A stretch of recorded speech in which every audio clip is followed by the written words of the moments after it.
build up frizz.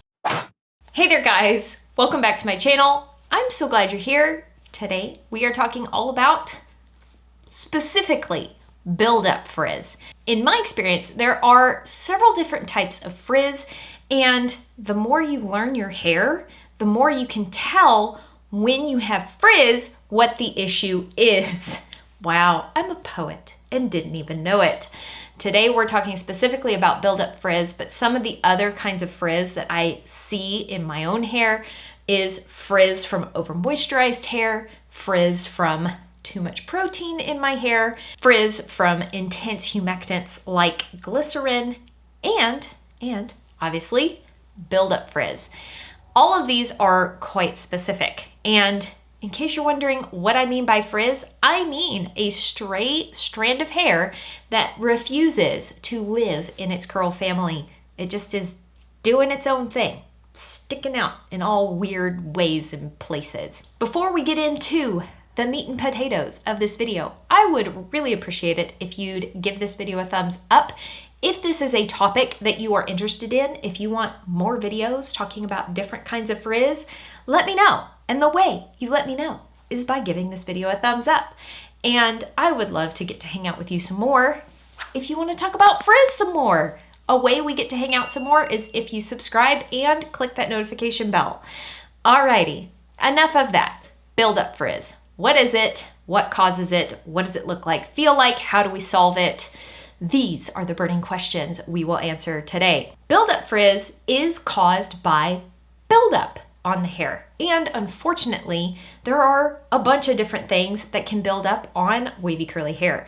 Let's talk about what buildup frizz feels like. Buildup frizz on me feels very dry and rough. When I feel of my hair, it feels slightly like dehydrated hair, like I'm needing to do a thorough deep condition or really reach for some moisturizing products. But even if I'm using those moisturizing products, my hair still feels like there's something on it, like there's buildup on my hair. It doesn't feel soft and moisturized. It feels kind of rough or gummy or gunky and weird. Another dead giveaway for buildup frizz for me, let's see if the camera will pick it up, is my crown area, which I'm grateful I don't normally struggle with frizz in my crown area, partly due to the fact that I am such an incredibly oily, greasy human that most of the time my greasy scalp just coats all of my halo frizz and like melts it into my scalp. Look for the bright side. I may be incredibly oily and only get 2 to 3 days out of a wash day because of how greasy I am, but at least I don't normally struggle with halo frizz. Halo frizz is a dead giveaway to me of buildup frizz situation. One of my hacks for dealing with halo frizz is to root fluff. I have called this brushing your hair for curly hair. You know how like when you had straight hair, you would run a brush through your hair to kind of fix it and take care of any flyaways? Well, if you're wavy curly, you do a root fluff. If I do a root fluff and the frizz doesn't resorb into my crown, I know that I am dealing with some buildup on my hair. The last piece of the puzzle that confirms for me that it is buildup frizz is that curl clumps that were really clumping together beautifully, all of a sudden aren't friends anymore. It's like they're repelling each other. Now let's talk about the different things that could be building up on your hair and causing frizz. One is hard water deposits. If you live in an area with incredibly hard water, like me, you could be at potential risk for hard water buildup on your hair. There is a very easy fix to dealing with hard water buildup, and that is to use a chelating shampoo from time to time. These tend to be very stripping, so make sure that if you are planning on using one, that you carve out the time to deep condition afterwards, at minimum for 30 minutes. My favorite chelating shampoos are Ion Hard Water Shampoo and Paul Mitchell 3 shampoo. These have strong enough chelating agents in them to be effective for really hard water. A way to check if you have hard water in your area is to take a quick look at your faucets. Do you see that lime scale buildup on your faucet? That's a dead giveaway that you have hard water. Another way to check is to, this is going to sound really mean, but I mean it. You just Google it. Google is a great resource. I have found that with most cities in the US, you can Google what the water hardness is, and it will tell you if it's hard water or soft water.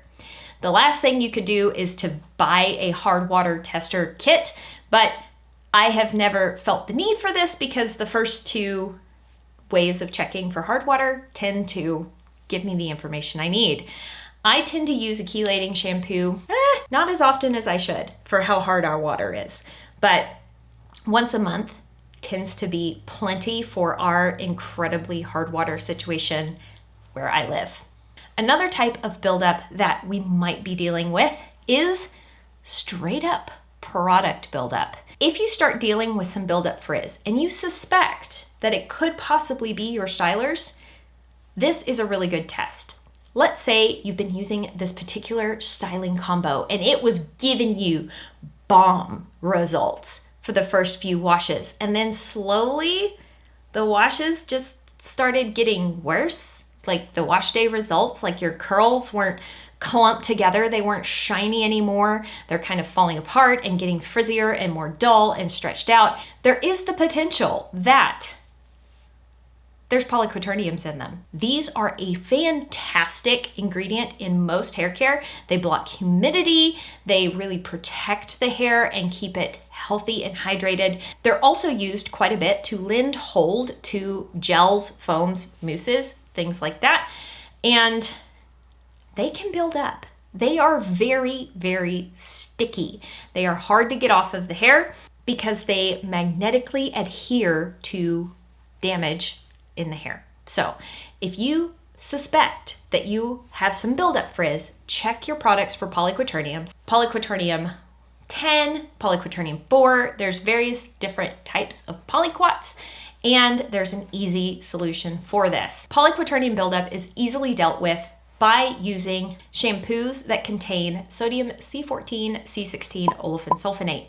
This ingredient is fantastic for me. I love when my shampoos have this as their main surfactant that they lean on, but for some hair types, it can be too stripping. Perhaps you have been avoiding shampoos with that ingredient, having heard that it's very strong. It might be time. It might be time to use a shampoo with sodium C14, C16 olefin sulfonate in it, and then deep condition afterwards. You can use that shampoo as a clarifier to deal with the polyquaternium buildup. Another form of buildup that you might be dealing with could be from the oils, the butters, the nourishing, lovely ingredients that are in a ton of curly hair products. I love me some shea butter. I know. As a fine-haired, wavy, low-porosity gal, I'm not necessarily supposed to be grabbing products with shea butter in them, but it is a marvelous ingredient for the hair. It's so lubricating, nourishing. It really does have a lot of benefits, so I personally choose not to avoid it completely. I am also an incredibly oily, greasy person. Yes, so greasy, so oily. Dealing with oils, butters, and just general scalp grease buildup is easily dealt with by using a shampoo that contains a sulfate. I know. We've been told that sulfates are the death of our hair, that they are toxic and will poison us to our very core if we use them. However, most shampoos that contain sulfates on the market are in such low concentrations that the toxicity element of the sulfate is of little concern to most people, and they are a wonderful surfactant for dealing with oil and grease buildup on the hair. If you suspect that your hair is getting buildup frizz from all of the really oily kind of products you've been putting in your hair, or you're just particularly oily, you might want to clarify with something like the ordinary 4% sulfate shampoo. This has been my go-to for sulfate shampoos. It has been getting harder and harder and harder to find a good shampoo that contains a sulfate, and that's it. Like, that's all I need. I need water and sulfate in a gentle concentration form, please, in my shampoo. I used to love the Suave Daily Clarifying Shampoo, but that got discontinued because nobody wants to buy shampoo with sulfates in them anymore. And then I used the Neutrogena anti-residue shampoo. It was wonderful. That fit the bill. That worked. And then they discontinued that because nobody wants sulfates in their shampoo anymore. Then The Ordinary came out with their 4% sulfate shampoo, and I was so relieved and grateful because now I can use that when I am dealing with some oil buildup on my hair.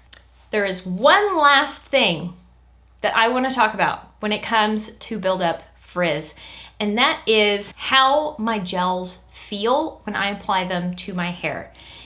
At this point, I have been playing around with my waves and curls for roughly 4 years, and it's gotten to where I have tested so many products out that the moment I scrunch a gel into my hair, I can feel if it's going to build up or not, like instantaneous buildup. And unfortunately, one of those gels for me that does that is, I know, the LA Looks Sports Gel. This has been an OG, a staple in a lot of people's wavy curly hair routines. This is a great gel. Sadly, unfortunately, I can tell that when I glaze this over my hair and scrunch it in, my hair immediately does a little bit of this flash drying thing that I can feel. It's a feeling. It's like all the water pours out of my hair as I scrunch in this product. It went from being slimy and nice and hydrated to dry and rough and kind of like there's no more water in my hair at all. And my curl clumps get real frizzy, and I start to see a whole lot of wet frizz in my curl clumps where I don't normally. It's more than normal. Now, my hair would look absolutely fine in the cast, good cast in my hair, things are looking decent. Scrunch it out, fluff it out, do a little turnaround, do a check, things are looking okay. It's on day 2 that certain gels will give me crazy buildup frizz. That is where I am today. Today is day 2, and this gel is giving me all the buildup frizz. This is why it's so hard for me to find a drugstore gel that I like. A lot of them do this crazy buildup frizz feeling on my hair. So I don't know if it's going to pick up on camera because this is kind of a touch and feel situation. I can feel this gel. Like I can ball it up on my fingers. It's there. I did not use any leave-in conditioner, no curl cream. That is not what I'm feeling. And my hair is not nearly as clumpy as it normally is. There's just, this is unusual. I know my hair at this point, and this is not normal. And when I personally experience this problem, I actually find that it's the most easy form of buildup frizz to deal with. I don't have to do a major clarify and deep condition session like I do with the other 3. P.S. I don't know if I mentioned this, but if you're using a sulfate shampoo, please deep condition your hair afterwards for 30 minutes, just like with the other 2. Okay, when I have buildup frizz from a gel that does not contain any oils or polyquaterniums in it, it's so easy. I just choose to give that gel to a friend to donate it. I know that it doesn't work for me, and I use a regular low poo and conditioner and a gel that doesn't do that in my hair, that doesn't feel like that in my hair. I don't find that I have to do a major clarify, deep condition, reset situation. All right, guys, that is it for this video. I sure hope it was helpful. Let me know down below in the comments if you have ever dealt with this buildup frizz. Have you figured something out that worked for your buildup situation that I didn't talk about, that I didn't mention? Let's help each other out in the comments. And as always, I hope you are having an absolutely fantastic day, and I will talk to y'all later. Bye.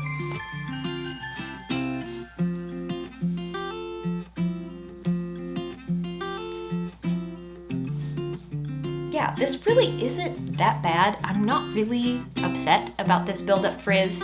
It's not crazy bad because I just did this gel one time. If I had done this gel like multiple wash days in a row, it would have compounded on itself.